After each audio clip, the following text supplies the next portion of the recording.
Hi there, and welcome back to our study in the Gospel of Luke. I'm so glad that you decided to tune in and join in on the study that we have been having here through the Gospel of Luke. We are in part two of our workbooks, which means we are towards the end of the Gospel of Luke. We are in chapter 14 in this lesson today, and that is lesson 8 of our workbooks. So if you have a work, please open it up to page 45, which is where the questions start. And then, of course, we'll be in Luke chapter 14. This particular lesson covers the entire chapter of Luke 14, which is 35 verses. So we will be having quite a few different subjects that Jesus speaks on in this chapter. He is trying very hard and very desperately to prepare the people, not only for the kingdom of God, which is coming, but also for the coming judgment, so they don't find themselves shut out or on the outside of where they want to be in the kingdom.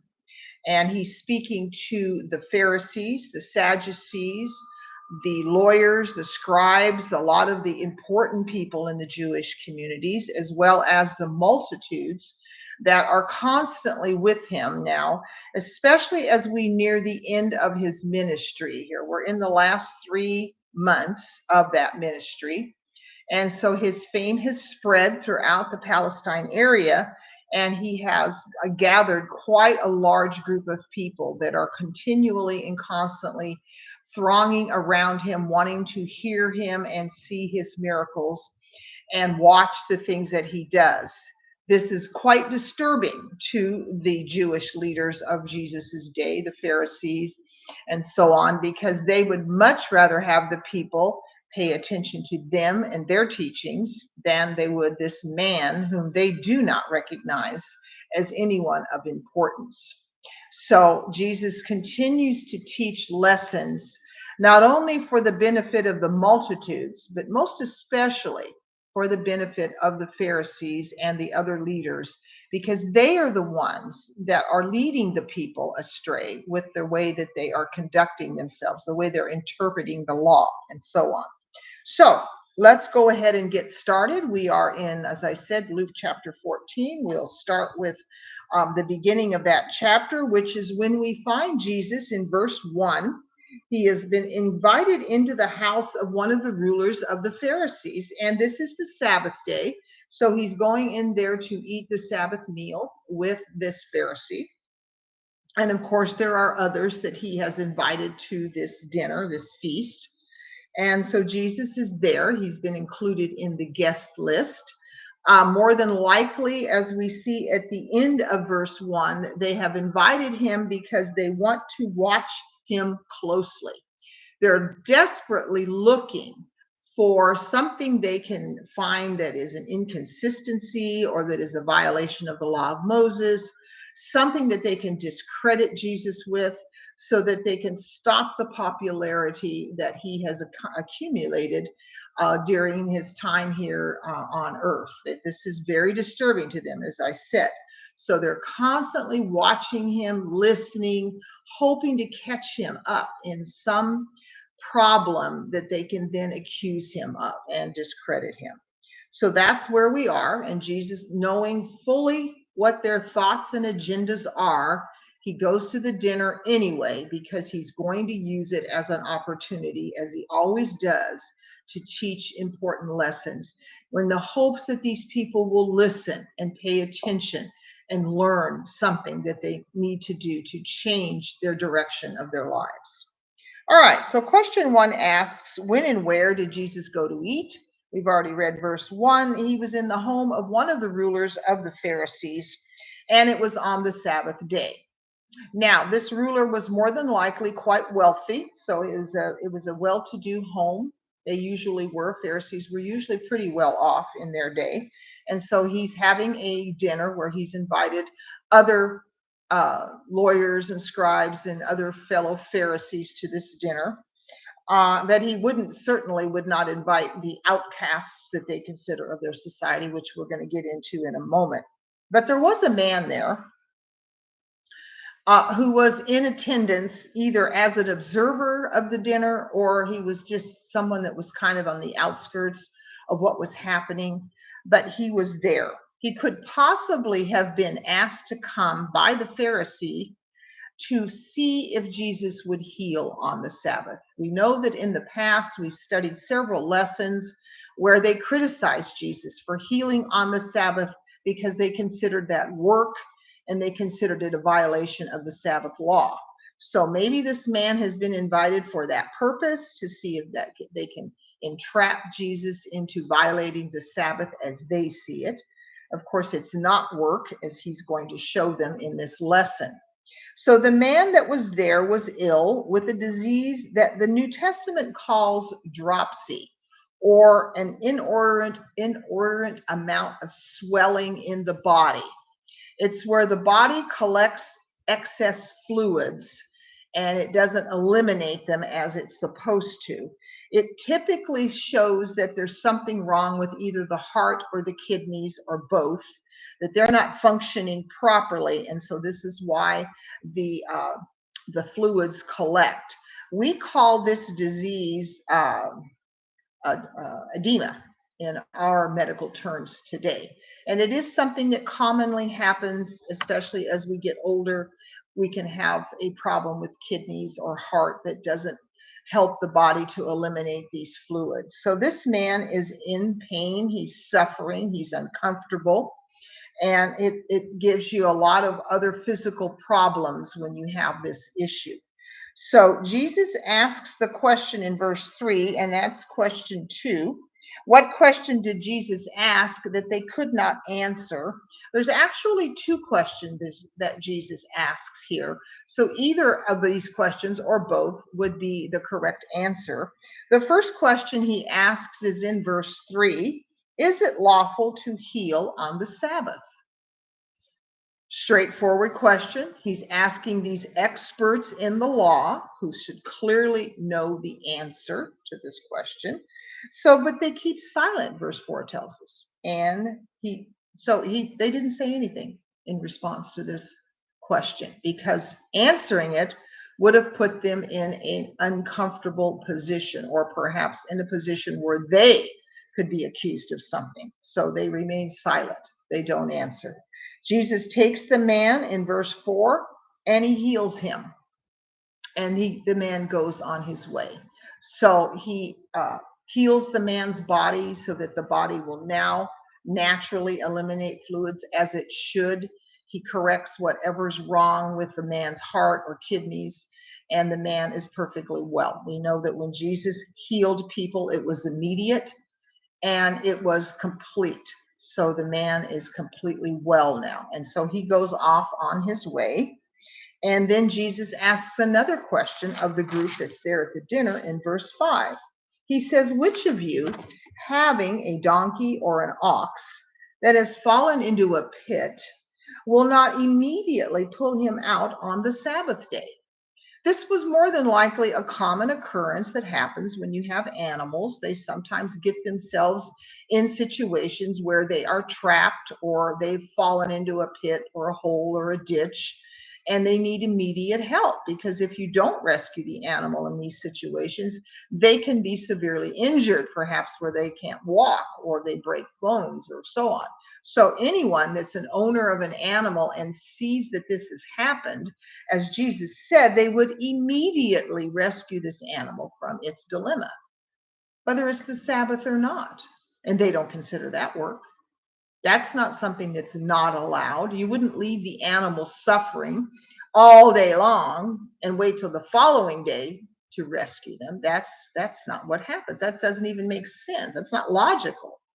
And we see in verse 6, and they could not answer him regarding these things. They had no answer, because it was a rhetorical question. Of course you're going to rescue your animal in this situation.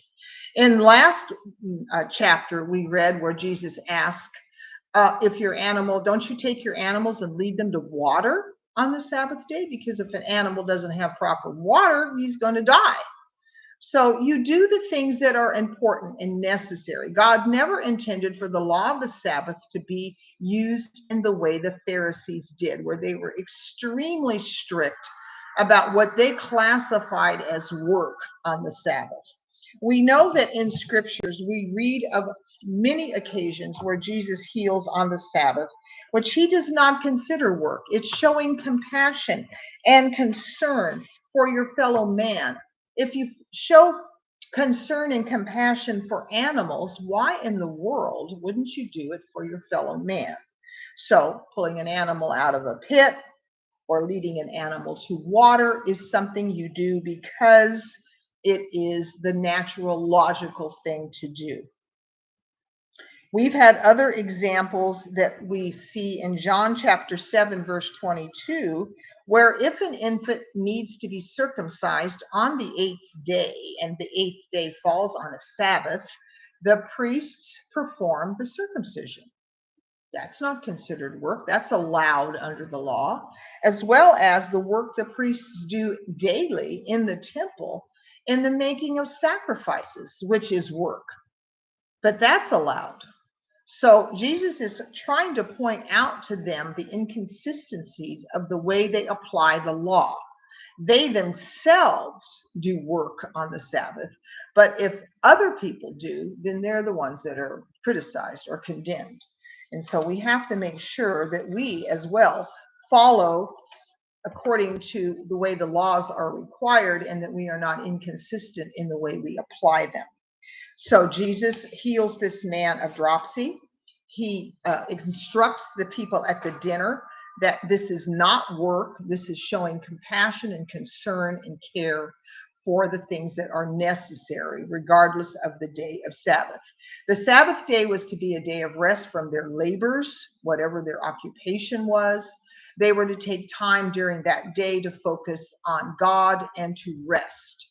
Healing someone as Jesus did, or taking care of your animals, was not a violation of the Sabbath law. All right. So these people at the dinner didn't have anything to say to his questions, noting that that meant they knew that Jesus was right in what he was doing. All right, so we see in verse 7 then that as Jesus is there at the dinner, he observes the way that the Pharisees have seated themselves around the table. We know that they often sought the best seats, whether it was in the synagogue or whether it was at a dinner or some other social function. They assumed that they would always have the seats of honor because of who they were. So they come into this dinner and they chose the best seats without giving consideration to anyone else that was there. So Jesus uses this occurrence as another way to teach a lesson, and he's going to tell them or pose them with a situation to help them understand. And this is where he talks about that you have been invited to a wedding feast.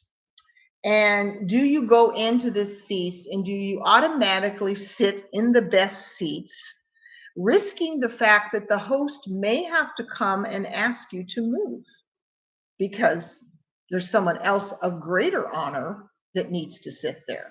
And how embarrassing and humiliating that would be if you have to be asked to move to a lower or less honorable seat.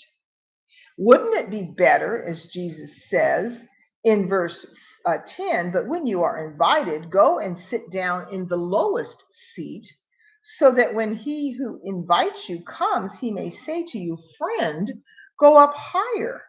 Then you will have glory in the presence of those who sit at the table with you. So if you just take a humble position at the table, sitting in one of the less significant seats, then the host may come to you and say, no, no, no, no, we want you to come up here and sit up in these places of honor. That's not embarrassing. That's actually giving you special recognition and honor, which is better for you. So he's using this example for them to get their pride out of their system and to recognize that they are making some assumptions that is not their right to make. Now, this thing about lower and higher seating was something that was quite common in these homes where they would have a table at a higher level, perhaps on a dais or a platform. Those would be the places of honor where the significant guests would sit.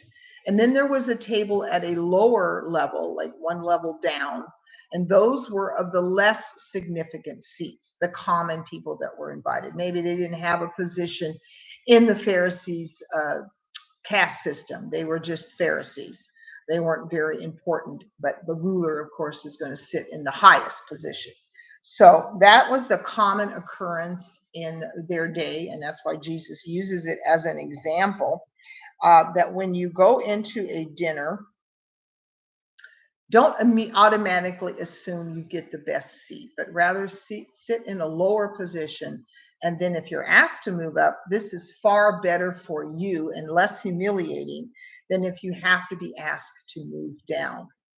We could use this example for us today if we attend a wedding ceremony or a reception where there is sometimes seating that is specially designated for family, close friends, and so on. We don't go into one of those situations and assume we will be in the most important seats. We look for a less significant seat. And then if we're asked to move to a place of honor, then that's because the host has asked us, not because we have assumed that's where we should sit. So we can apply that to in many, many aspects of our lives. Don't go into a situation assuming that you are so important and significant that you get the better of everything over others who are in attendance there with you. All right, so the lesson on humility then is what he's trying to teach them, and it was desperately needed by the Pharisees. As we know, they were very arrogant, pompous people because they felt they were important, more important than the common people that lived in the Jewish cities and communities. All right, then he goes into talking about exaltation in verse 11. For whoever exalts himself will be humbled, and he who humbles himself will be exalted. It is far better to allow others to exalt us rather than we exalt ourselves. When we exalt ourselves, we were always going to be, probably in most cases, embarrassed or humiliated in that position because we have assumed something that we don't have the right to do. Rather than recognizing that I am of no greater importance than anyone else that's at this event, and therefore I look for a seat where I have a seat, but I'm going to not assume I'll be on the front row or I'm going to be sitting next to the host. And that's what he wants the people to understand. It's far better to use the spirit of humility. Now, he goes into, in verse 12, talking about the invited guests. When you have a dinner, he says, do you ask your friends, your brothers, your relatives, and your rich neighbors? Of course, that's who they're going to invite. We want to have those people at our dinner. He says, but lest you should invite, because why do we do that? We do it so they'll invite us back, so they can repay us. If I invite this significant person to my home for dinner, then they're going to have to return the favor and invite me. So I get a benefit. I get a reward for having them in my home. That's not the approach or the attitude we should have in showing hospitality. But rather in verse 13, he says, but when you give a feast, invite the poor, the maimed, the blind, the lame, and you will be blessed because those people cannot repay you. They're not in a position to host a dinner and have you over for a dinner or whatever the return is you're expecting. You do it out of compassion and hospitality. You don't do it to receive a reward or to receive some kind of recompense. That should not be our motives for having people in our home and for showing hospitality. Again, it's a humbling frame of mind where I don't assume that I deserve to be rewarded for having these people over, but rather to let my reward be at the resurrection of the just. And whatever we receive as a reward here on earth is no comparison to the reward we will receive at the resurrection if we have shown humility and done what is proper. That reward will far exceed anything man can repay us in. So get your perspectives in line. Make sure your pride is in check and that you haven't extended your arrogance or your importance in these situations, which was very, very common for the Pharisees to do. It was a common problem. They expected you to honor them in all sorts of ways when they were out and about in the community. You were to let them go first. You were to let them have the best seats. You were to invite them to your dinners. It was just old as what we would call them today. They are just as important in the sight of God as anyone. And so we should show compassion on them and show them love and concern and help them to understand that whatever state they're in, that doesn't designate much value they have. But we tend to do that. We devalue people because we see them as less than, and it's a mistake. That Jesus is trying to help these Pharisees to see that you need to treat your fellow Jewish brethren equally rather than deciding who's worthy, who's not worthy, who's good, who's not good. That's not our position or our right to make. All right, then he leads into another parable after one of the guests at the dinner says in verse 15, "Blessed is he who shall eat bread in the kingdom of God." This is on the tail end of what Jesus said in verse 14, "And you will be blessed because they cannot repay you, and you shall be repaid at the resurrection of the just." So he makes the comment, it would be a blessing to be able to eat bread in the kingdom of God. So now Jesus is going to use that particular comment to tell a parable which has been titled the parable of the Great Supper, at least in most translations. So we're going to get into, again, a dinner situation, which he's at a dinner. So he's using these as examples of the proper behavior and protocol and so on that should be exercised at these events. This one is a great supper, verse 16. So we're talking about a huge feast where there's going to be a lot of food. It's going to be lavish. And the man invites many. So he sent out invitations to a great number of people. The supper is prepared, and we see in verse 17, and it is ready for the guests to come and enjoy. So he sends out his servant to gather up the people that have been invited because the dinner is ready. He's gone to a great deal of effort to prepare this meal and to make it ready for the guests. He's showing a great deal of hospitality here, and he's going to lavish his guests with this wonderful dinner. Probably a lot of food, as I said, and maybe food that they don't often have. So as the servant goes out then to gather the invitees, he begins to experience some excuses that the people make. Now, they've already had this invitation. We don't know how far out in advance they had the invitation, but they already knew about the dinner. And so the first one says that he cannot come because he's bought some property and he needs to go look at it. The second one says, "I have bought 5 yoke of oxen and I must go out and test it, try it out, make sure that they're going to be good animals." The third excuse is that I have recently married, apparently, and therefore I cannot come, wanting to spend time with his new bride, no doubt. So these are all excuses that were made by these people who already had previously been invited, so they are not going to attend the prepared dinner.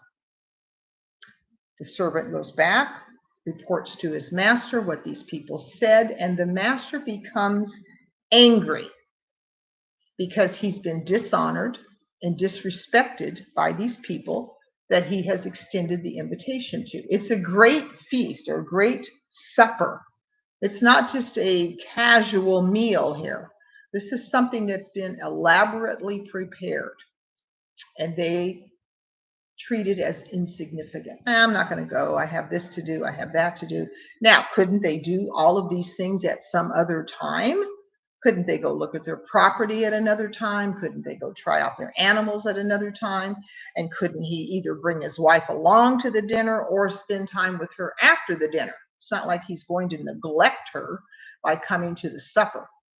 So we can see that these excuses are weak, and they're not of any importance. It's not that they're ill or that they're away on a journey or they've had a tragedy. It's not those kinds of excuses. So the master of the house, verse 21, is angry. And so he says to his servant, all right, go out quickly into the streets and lanes of the city and bring in the poor, the maimed, and the lame, and the blind. So he's to go out into the city. He's to look for what the Jewish community considered outcasts in their society, because if you were disabled or if you were poor, you were seen as a lower class person. You were not worthy of receiving any kind of special anything. So the servant now is going to go out and invite all these people to come, and they accept the invitation. They're there. So then the servant says to the master, verse 22, it is done as you commanded, and still there is room. This is a great feast, remember. There's lots and lots of food that's been prepared. So there's still more room for more people to come. So the master says, all right, now go out into the highways and the hedges and compel them to come to my dinner. And so he does. And it fills the dining place wherever they're at. It's filled. There's plenty of people there. The food will now be served, and the guests will enjoy it, and it will not go to waste. And the master of this feast will have done a great thing, because he's fed all of these people that ordinarily would not have been invited. So in verse 24, he makes this statement. He says, for I say to you that none of those men who were invited shall taste my supper. So if they change their mind or they decide to come later, they're not going to be allowed in. They have rejected the invitation. They have treated it badly, and the master has said they are not going to be allowed. More than likely, if this is a literal dinner situation, you wouldn't invite those people again, because of the way they treated your invitation. Now, if we take a spiritual application to this parable, which, as we know, Jesus intends for us to do in all parables, we're going to look at what these things could represent. The feast, the Great Supper, is going to represent heaven or the kingdom. We've all been invited to be a part of the kingdom. Invitations have been sent out. The first ones that were invited into the kingdom were the Jewish people. They were the ones that were permitted to have Jesus from their lineage. He was going to be in their communities and in their areas. He was going to teach them. They were going to see the miracles firsthand. This was a privilege they were given because they were of the chosen people of God. The excuse makers then would represent the way that the Jewish people treated Jesus, that they rejected him, that they did not consider him of any significance or importance. They did not recognize that they had an invitation to the kingdom, that it was for their own good and for their eventual salvation. The servant who goes out to do all of this work could be represented by Jesus's work and ministry, that he was sent out into the Jewish communities. He was there. He taught the kingdom. The kingdom is coming. Repent. It's coming. Get ready. Be prepared. He tried to teach them of their attitudes and intents and motives that they should redirect, because God's now going to be concerned about the inner man more than the outward works that were so much a part of the old law. So those were the things that happened. Now, when he goes out into the city and gets the maimed, the lame, the poor, and so on, that would be the people in the Jewish communities that were receptive to Jesus, the ones that were in the multitudes, the ones that became believers because they saw Jesus for who he was. They believed him. They accepted him. And they are then going to be a part of the kingdom because they have taken the opportunity of the invitation that they received. Now, when he sends the servant out into the highways and the hedges and all of so on, that's outside the city, which is going to represent outside the Jewish community or lands and into other nations where the Gentiles are going to have the opportunity to be a part of the kingdom. And that was always God's eventual plan. So when the apostles strike out on the Great Commission in the book of Acts, they are going to talk to, teach, travel to the Gentile cities and so on. And the Gentiles will then be welcomed into the kingdom. And we know that many, many, many of them became believers and followers of God. So this is all that is represented by that. And then in verse 24, the statement that he makes that the ones that were invited at the beginning were not going to be a part. And that's true because they rejected it. They treated their opportunity as insignificant. They showed great disrespect and dishonor to God for giving them this opportunity of salvation. There is no other opportunity. Salvation only comes through Jesus. We can't get it any other way. The old law couldn't give it to them. Man can't give it to you. It has to come through Jesus. And they simply didn't accept it. They rejected it. They were blinded by their pride and their arrogance and their prejudices. And so it's a message in here for all of us that we need to take the opportunity that we've been given to be invited to be a part of the kingdom as something of great importance. That we're not going to be excuse makers and put something ahead of the kingdom, because to do so is foolish. We don't want to be an excuse maker. Excuses are something that are so easy to make. Often we make excuses without really thinking about what we're saying or how we're treating or how it sounds to the person we give the excuse to. Most excuses are pretty weak, and you can see through them pretty easily when you hear them. You can tell that they don't really want to come or they don't really want to be a part of whatever it is you're inviting them for. But if we do that to the invitation to be in the kingdom, then we have indeed passed up something very, very significant. So he wants them to try to see that, wants these people to understand that, but the way they're behaving, the way that they're treating their fellow man is going to cost them their salvation. Okay, then we go into the next section here where Jesus apparently leaves the dinner. And he notices, as always, that there's great multitudes that go wherever he goes. He's constantly surrounded.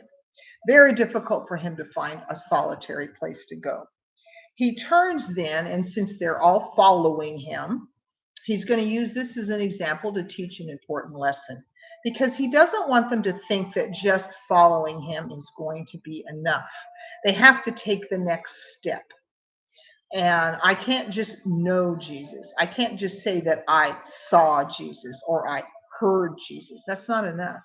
So he wants to make sure that all of these people that are following him understand that there is a price to pay for being a disciple of Christ. It's not just simply a matter of being in the group. So he goes into talking to them about the importance of the commitment that they need to make as one of his followers. First of all, he tells them that you have to love less. He uses the word hate here, and that's not the way we use the word hate in English. Its meanings love less. And if we read this same account over in Matthew chapter 10, we'll see that Matthew uses the word love more. You shouldn't love father, mother, children, wife, sons, brothers, so on, more than you love God. So it's a matter of what you love most. What is of most importance to you? God needs to be number one. So to be a disciple, you have to love all of these other family relationships less than you love God, and your commitment to God is got to be stronger and of more importance than any commitment you have to family. He's not suggesting here that you ignore family or you neglect these relationships, because they are an important part of our life here on earth. He's represented here trying to help the people to see that your commitment has to be to God first, and then comes family. And then he also mentions you have to hate your own life, which means love it less. Don't love it more than you love God. And we have to put self down the line. God, maybe family, and then us. So selfishness cannot be a part of the life of a disciple of Christ. So these were necessary. They needed to be met in order to be a disciple. And so Jesus wants to make sure they're fully aware of what it means to be a disciple. He doesn't want them to be misled or come to some misunderstanding because they didn't know that there was a cost. So he puts it pretty plainly here so that there's no way they can misunderstand. He uses two examples that would have been very common knowledge to people in the multitudes, things that go on in their lives that they could relate to. The first one is someone is going to build a tower. It's going to be a construction project. So they begin the project, and then after they've laid the foundation in verse 29, they realize they don't have enough funds, equipment, or so on to complete the task. So they leave it half finished, and as people walk by, in verse 30, this man began to build and was not able to finish, and they will begin to mock him, into verse 29. And is not able to finish, all who see it begin to mock him because he couldn't finish. Why in the world did you start a project of this magnitude and you didn't make sure you were going to be able to finish it? It makes you look foolish. It makes you look ridiculous.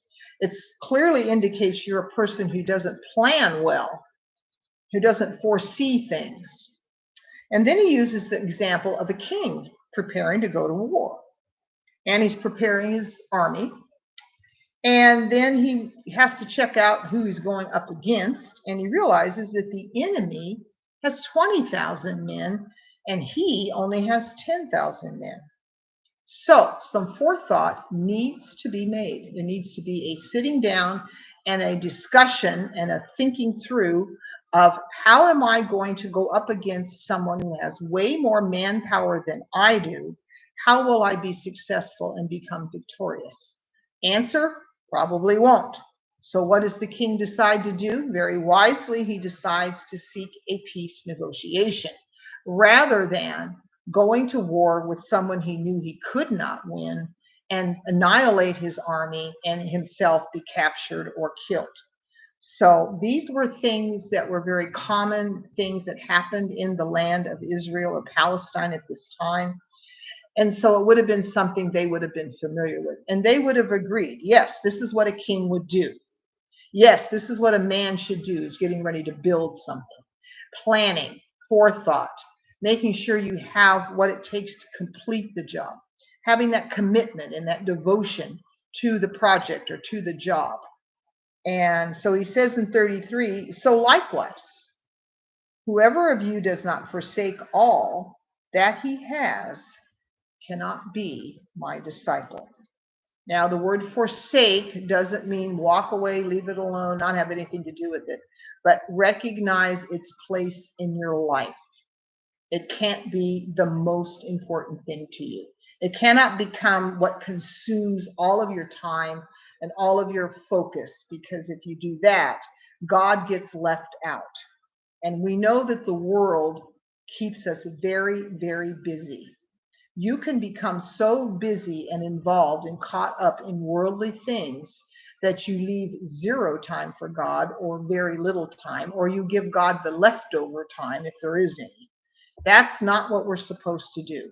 We put God first, and then we plan all of life's activities after that, making sure our commitment to God comes first. So this would include my service to God in worship, my service to God in prayer and Bible study, my service to others in good works that I may perform to help my fellow man, all the things that are required of us as Christians has to come before any worldly things that we may come involved in. And there are many that are enticing and interesting. And yes, they do a lot of good in the world. But if you make that your life, then you've pushed God out. And so Jesus wants these people to understand that. If you want to be my disciple, make sure you understand what that means. And that's what we should do in all walks of life. If I'm going to get married, if I'm going to become a parent, if I'm going to take on a career, I need to make sure that I understand what that means, what that will involve, and what that will require of me. Well, it's even more true about my service to the Lord. If I want to be a part of the kingdom, I must make sure that I understand what that means and what that devotion, commitment, time, and what I must give up in order to be a part of the kingdom. Okay, then in verse 34, it seems like he shifts gears, but he really doesn't. He's going to go in and talk about salt. He uses salt in several of his teachings to indicate that what we are to do in life. We are to be used like salt is. We are to season. We are to flavor. We are to make things better. And salt in their day was used as a commodity. It was very valuable. It was not easy to come by. We just go to the store and buy a container of salt. We don't think anything of it. But in their day, that was not the case. Salt had to be shipped from other parts of the world. In some cases, it was very expensive. And when you got salt, you took really good care of it because you wanted it to last as long as possible. They used salt in trade as a commodity. They used it to preserve food. They didn't have refrigeration, so salt was used to preserve food. So you could travel with it, you could ship it in caravans and it wouldn't spoil. It's also used, as we know, to flavor food. It was used as an antiseptic in medical situations. And it was also used, like I said, in trade in exchange for money. So the saying that we've often heard that someone is not worth his salt came from the fact that a soldier's pay, a Roman soldier's pay, consisted of some salt along with his salary. So if he was going to receive a deduction in his salary because of ill performance on his part, then the saying he wasn't worth his salt is where that came from. The Greeks and the Romans both used salt to purchase slaves. So in exchange of money, they would use salt because, as I said, it was a valuable commodity. So again, this saying was not worth his salt would also apply to a slave who was being put for sale, and perhaps there was something about the slave that was not acceptable. Then the purchaser could say he's not worth his salt. Spilling salt was also considered ominous. If you spilt salt, you were to take a pinch of it and throw it over your left shoulder. It was a superstition that would ward away any evil that might come upon you because you had spilled salt. So there's a lot of different superstitions and myths and stories we can tell about salt. It's a very essential element in the diet of us, man, of animals, and also some plants need salt in the soil. So if it loses its flavor, it's no good. It can't be used for any of these things. So how does it occur that salt loses its flavor? If we take actual salt, how can I make salt unflavorable or just it's not salty? Well, you can't break down the compounds that are in salt. The only way salt becomes diluted is water. If it's put in water, it will dilute the salt to the point where it no longer is salty and no longer is of any use in any of these things we've talked about that it's used for. So diluted salt was no good. You threw it away. And in these verses, it says, it's not fit for the dunghill, nor or for the land. So you don't throw it out into your land where you're going to plant anything, and you don't even throw it in the dunghill, which is the trash heap. It's good for nothing. Men throw it out. It's no good, useless, worthless. And that's something you don't want salt to become in actuality, because as I said, it was very valuable. So if we are to be like salt, we must keep our saltiness. We cannot allow it to become diluted in our lives by the world. Worldly things, worldly activities, worldly thoughts, fleshly desires, all of those things will dilute the saltiness in our character. And we become useless to God and therefore thrown out in the day of judgment because we are of no use to God. We have become useless. The salt, if we relate that to us in a spiritual sense, the connection we have to God, the life we have in Christ, the dedication that we have to our service to God, preserves us from evil. Just as salt preserved food in their day, salt can preserve you and I from the evil that is out there in the world if we allow salt to be used as it should, which is that we don't let it get diluted. It's a very harsh warning to the people here. It's put very plainly. There's no way anyone could have misunderstood what happens to salt when it doesn't do its job. They experienced that probably from time to time with the salt that they had. And they protected the salt. They kept it in containers where it was preserved and they could use it. It was expensive, so they made sure that it was well taken care of. We have to do the same with the saltiness that we gain through Christ in the things that we transform, that the word transforms us into as Christians, where we are compassionate and loving and kind and caring, and we have understanding and tolerance of others in their situations, and that we are prayerful Christians, and that we are Bible students, and that we reach out to others, and that we do the worship and praising of God that we are to do. We're thankful, we're grateful. All of these things help us to maintain our saltiness. So, as I said in my class on Thursday when we were breaking up, I said, so let's stay salty.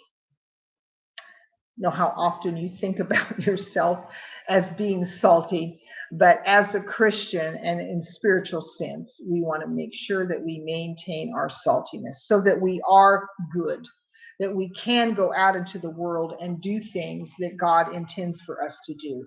Otherwise, we are of no good to him, and he will eventually cast us away.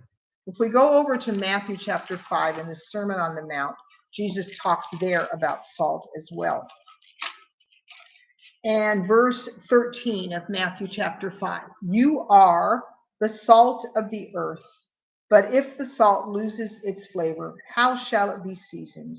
It is then good for nothing, but to be thrown out and trampled underfoot by men. So we become useless, worthless, to no good. We can accomplish nothing that is good. Now, Satan may deceive us into believing that I can do these things outside of God, that I don't need God, that I don't have to do the things the Bible tells me to do to be of any good in the world. But that's where Bible studying comes in. When we get to study and get into the Word and dig into the meanings of these things, and we see that to be salty means I have to be who God wants me to be in order to be worthwhile. And we all want to be worthwhile to God. I know that we do. You wouldn't be listening to this lesson. You wouldn't be doing the other things you do in your life if you didn't want to be salty. All right, that takes care of chapter 14 of Luke. I hope you found these lessons to be informative. There's certainly some very harsh warnings in these lessons for the Pharisees as well as for us. We must make sure we understand the cost of discipleship. We must keep our saltiness, which means we preserve what is good and cast out what is evil in our lives. We have to make sure we don't allow pride and arrogance to take over our thinking and our attitudes and our perspective, where we are of no use to God and we become an embarrassment and a humiliation to ourselves and others. So we want by all means to be prepared for the kingdom, and this is how we do that. These are the lessons that Jesus taught for that very reason, so that we're not caught unprepared and that we know fully what it is that is expected of us. God's word is very clear in that way. He makes sure that we know what's expected of us so that we're not caught unawares. All right, again, thank you for watching. I appreciate it. I appreciate the feedback that I receive from time to time, and I look forward to our next lesson in chapter 15. So we'll see you then.